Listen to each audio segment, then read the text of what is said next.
à toutes et à tous et bienvenue dans ce nouveau numéro du podcast officiel de la Marcom Conférence 2025. Nous sommes au cœur de la Marcom dans sa deuxième journée et dans ce podcast, nous allons parler de tradition, modernité et jeunesse, comment Hamoud Boualem se réinvente et nous sommes honorés de recevoir Madame Samia Dzeri, directrice marketing et communication de Hamoud Boualem. Madame Samia, bonjour. Bonjour Wafa, merci pour l'invitation. Ravie également d'être parmi vous aujourd'hui. Merci beaucoup. Alors Samia, comment s'est passée cette première journée pour vous et cette deuxième journée de la Marcom conférence?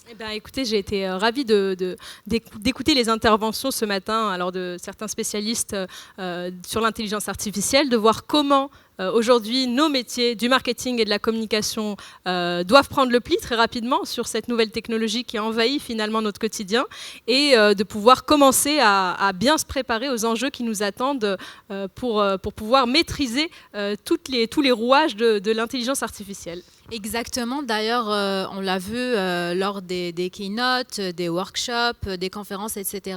D'ailleurs, le thème de l'intelligence artificielle nous a un petit peu été imposé, si on peut dire ça comme ça, vu le contexte. Donc, dans tous les domaines, on utilise l'IA. Moi, je voudrais revenir vers vous, Madame Samia, pour nous raconter un petit peu votre parcours professionnel et ce qui vous a mené à Hamoud Boualem.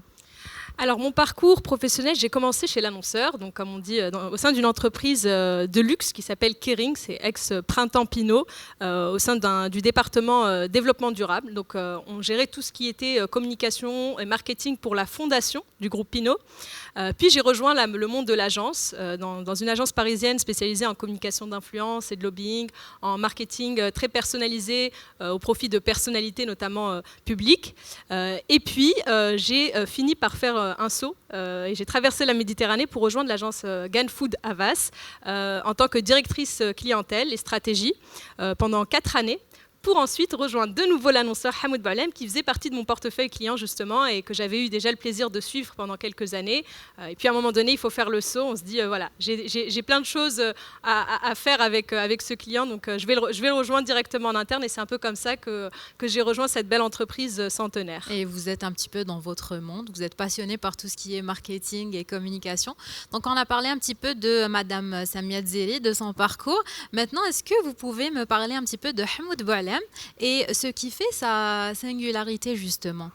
Alors, je pense que l'entreprise n'est plus vraiment à présenter. Globalement, après plus de 147 ans d'histoire, tout Algérien est censé en tout cas connaître cette marque du plus petit au plus âgé. Bon, bien sûr, quand même, on a des éléments clés à rappeler. C'est 1878, 5 générations aujourd'hui. Donc, comme je l'ai dit, plus de 147 ans d'histoire. Et c'est des marques singulières de par justement cet attachement sentimental qu'on a, de par cette particularité d'être des icônes qui font partie aujourd'hui du patrimoine carrément algérien et qui, disons, font un petit peu le lien entre tous les Algériens d'ici et d'ailleurs. Et c'est d'ailleurs pour ça que moi j'avais vraiment beaucoup de plaisir et j'ai beaucoup de plaisir à travailler pour des marques aussi iconiques qui ont su à travers les générations transmettre ce message, transmettre cette singularité et être pérennes, traverser, disons, toutes les périodes de l'histoire de notre pays, mais en restant fidèles à elles-mêmes. Justement, parlant de 4 siècles, c'est bien ça, de consommateurs donc historiques, mais donc de nos jours, vous avez de nouveaux consommateurs. C'est la Gen Z, c'est bien ça? Tout à fait, tout à fait. Comment vous faites justement pour gagner une nouvelle génération tout en restant sur des consommateurs historiques qui connaissent Hamoud Boualem déjà depuis des siècles? Alors, c'est une très bonne question. Je dirais que c'est un vrai jeu d'équilibriste pour le département marketing. L'équipe marketing se pose très souvent la question, est-ce qu'on est sur la bonne voie? Parce que c'est une lourde tâche que de représenter des marques qui ont cette histoire, mais aussi qui sont auprès des Algériens leur marque. Hamoud Boualem, de part que ce soit la Blanche, que ce soit Selecto ou Slim, ou la Cola, qui est un peu plus récente. On adore tous les goûts. Voilà, chacun son goût, mais en tout cas, elles appartiennent aux Algériens. Donc, on a si vous voulez, un enjeu pour nous qui est très fort, c'est de ne pas décevoir, de continuer à conserver cet ADN qui a fait justement la singularité de cette entreprise, tout en allant, bien évidemment, conquérir les cœurs de cette nouvelle génération. On en a parlé ce matin, qui est peut-être un peu versatile, qui veut du changement, qui aime qu'on la surprenne. Et donc, pour nous, l'enjeu aujourd'hui, c'est de continuer à faire, si vous voulez, un peu brûler cette flamme dans le cœur des Algériens qui sont un peu plus âgés et ceux qui sont nos premiers consommateurs, mais aussi pouvoir s'adresser à leurs enfants et puis par la suite à leurs petits-enfants et continuer en fait à exister pour 100 ou 200 ou j'espère encore plus d'années dans le cœur des Algériens. Inch'Allah, on l'espère aussi en tout cas. Donc Madame Samia, on parle de tradition et de modernité. Est-ce que c'est difficile pour vous en tant que directrice marketing et communication d'avoir cet équilibre un petit peu entre la tradition et la modernité? Alors, vous l'avez bien résumé, nous, on essaye toujours d'être à mi-chemin entre les deux. Parce que ce qui fait notre singularité, c'est notre côté traditionnel, c'est notre enracinement dans ce pays, c'est notre fierté de représenter nos traditions, notre culture, etc. Donc, ça fait partie de notre ADN. Et l'idée, c'est pas d'abandonner cet ADN qui est fort au profit, disons, d'une modernité pour conquérir. Non, l'idée, c'est vraiment de parler vrai, de rester authentique, tout en adoptant peut-être des codes et des méthodes qui sont modernes, contemporaines. Donc, garder cette essence qui fait de nous Hamoud Boualem, voilà, mais utiliser des méthodes et des canaux aussi de communication qui répondent aux demandes actuelles des consommateurs, de la Gen Z et des plus jeunes. Voilà. Justement, Madame Samia, il y a une campagne qui me revient et qui rejoint un petit peu la modernité et la tradition, c'est la campagne Ana Jazairi, n'est-ce pas? Oui, tout à fait. Est-ce que vous pouvez nous en parler? Oui, bien sûr. Alors, c'est une campagne qui a fait suite à une première prise de parole durant Ramadan 2025. Ramadan 2025, donc, c'était la deuxième édition de Dar El Gazou. Si vous avez suivi, on a fait un appel à concours pour des artistes algériens pour qu'ils puissent mettre en avant leur savoir-faire artistique. Et l'Algérie regorge de talents. Moi, je tiens à le rappeler parce que Dar El Gazou m'a vraiment permis, avec l'équipe, de voir à quel point notre pays regorge de talents artistiques. Et donc, dans le cadre de cet événement qu'on a nommé Ana Jazairi, c'était la thématique pour les artistes. On a décidé de poursuivre dans la même ligne puisque ça avait rencontré beaucoup d'intérêt auprès des Algériens. On a poursuivi autour du 1er novembre, qui est une date phare pour notre histoire, pour rappeler qui nous sommes. Alors vous voyez, on a différentes marques, comme je dis. On a la Selecto, on a la Blanche, on a les Slim, on a la Cola, on a Lemon. Chacune a sa personnalité, n'est-ce pas? C'est comme dans une famille, que l'ouahid qui fêche. Mais la maman, Hamoud Boualem, ou le papa, comme on veut, de temps en temps, elle rappelle les enfants à la maison. Et pour des grandes dates phares, comme le 1er novembre, ça valait le coup de rappeler tout le monde sous le toit et de dire rappelons qui nous sommes.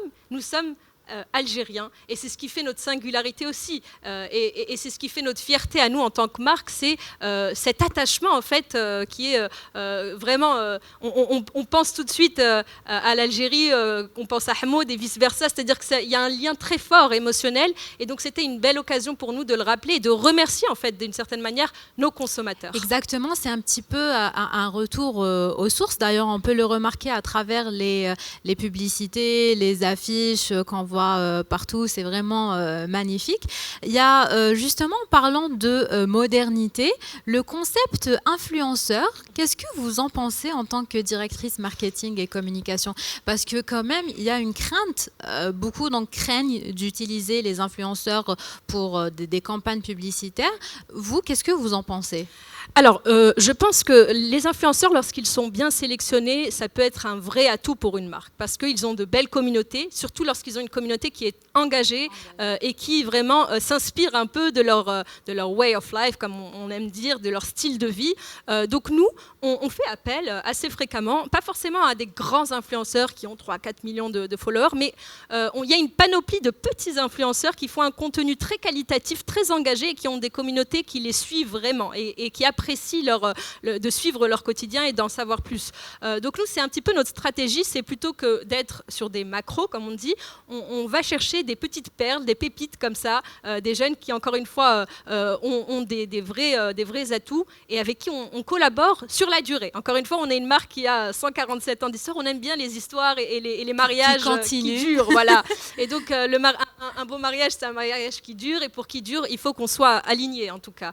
Et c'est pour ça qu'on les choisit avec beaucoup de précaution. On a pu faire des erreurs, hein, c'est tout à fait normal, surtout au début quand on apprend un peu à connaître un peu mieux notre cible et notre public. On a beaucoup écouté aussi les feedbacks de nos consommateurs, parce qu'il nous est arrivé de sélectionner tel ou tel influenceur et de s'apercevoir que ça n'a pas plu à nos consommateurs. Et pour nous, c'est une hantise, hein, pour n'importe quelle équipe marketing, de décevoir son consommateur. Voilà. Oui. Donc on est aussi très en veille et très à l'écoute de ce que pensent nos consommateurs sur nos choix, oui. Pour aussi s'adapter à ce qu'ils aiment. Et donc c'est un petit peu comme ça qu'on fait notre petite sélection. Donc finalement, pour la question des influenceurs, on revient souvent à l'engagement. Donc ça n'a rien à voir finalement avec le nombre d'abonnés ou quoi que ce soit. Alors bien évidemment, si ils ont des abonnés qui sont nombreux et engagés, c'est tant mieux. Mais nous, on s'est quand même aperçu que c'est pas forcément, il n'y a pas une corrélation directe entre le nombre de followers et l'engagement. Donc, on se donne le droit, et je trouve que c'est vraiment intéressant d'aller sur des plus petits. Et puis, c'est pour nous aussi une opportunité parce que c'est une belle manière de les mettre aussi en valeur. Et puis, parfois, ça leur ouvre d'autres portes, et tant mieux.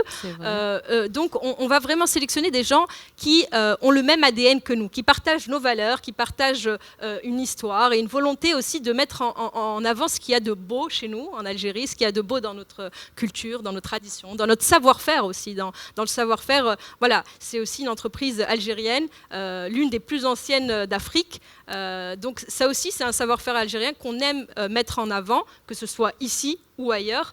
Pour nous, c'est un enjeu fort. Donc on s'associe avec des gens qui sont dans cette démarche aussi. Très bien. Madame Samia, souvent dans le domaine du marketing, on a le concept de brand love.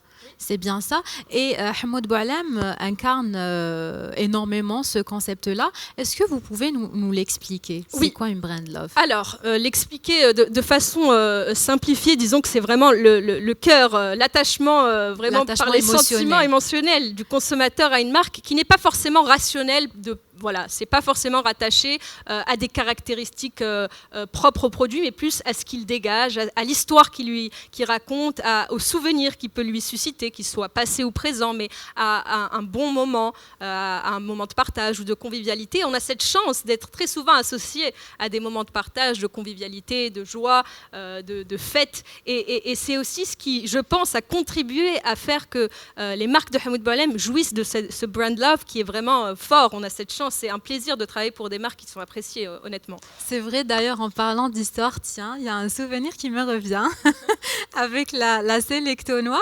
Et je ne sais pas, à chaque fois que je vois la Selecto Noire, ça me rappelle la première fois où j'ai jeûné.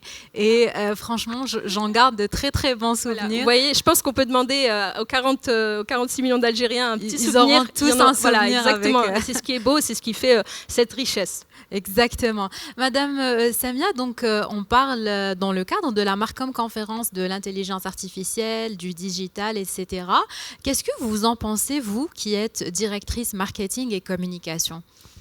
Alors moi, je pense que, un peu comme l'a dit le jeune homme qui est intervenu, Sid Ahmed, il me semble, oui. Il faut... On est un petit peu, finalement, depuis quelques années dans cette intelligence artificielle. Simplement, elle commence à être démocratisée. Donc, on commence à en parler davantage.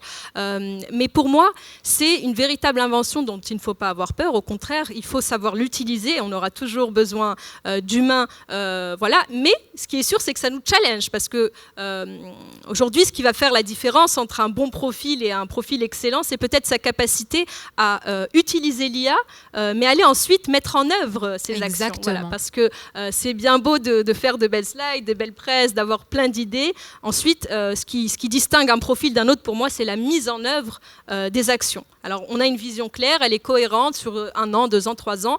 Maintenant, qu'est-ce qu'il faut faire pour passer à l'action? Ça demande du leadership, ça demande beaucoup d'énergie, ça demande comme on dit, on va un petit peu au charbon. Et c'est ce qui fait pour moi la différence aujourd'hui, c'est cette capacité à utiliser l'IA comme un outil qui va peut-être réduire certaines actions un peu chronophages de notre quotidien, qui va nous faire gagner du temps, de la productivité, et se concentrer davantage sur la mise en œuvre aussi, la mise en œuvre pour plus de qualité, plus un retour. Sur la créativité aussi, c'est un concept qui est revenu à chaque fois tout au long de la Marcom conférence. Exactement. Madame Samia, qu'est-ce que vous pensez justement de la Marcom Conférence? Donc, nous, on a essayé de mettre en avant l'intelligence artificielle et du digital. Qu'est-ce que vous pensez de ce genre d'événement pour l'écosystème marketing et communication en Algérie? Écoutez, moi je pense que c'est des événements très intéressants, très importants d'ailleurs. Ça manque un petit peu, hein, l'écosystème autour de nous, que ce soit des agences ou des annonceurs dans le domaine du marketing, de la communication. On a besoin de s'auto-alimenter entre nous. C'est-à-dire qu'on a besoin de partager les best practices, de se dire qu'est-ce qui fonctionne, qu'est-ce qui ne fonctionne pas, de brainstormer ensemble.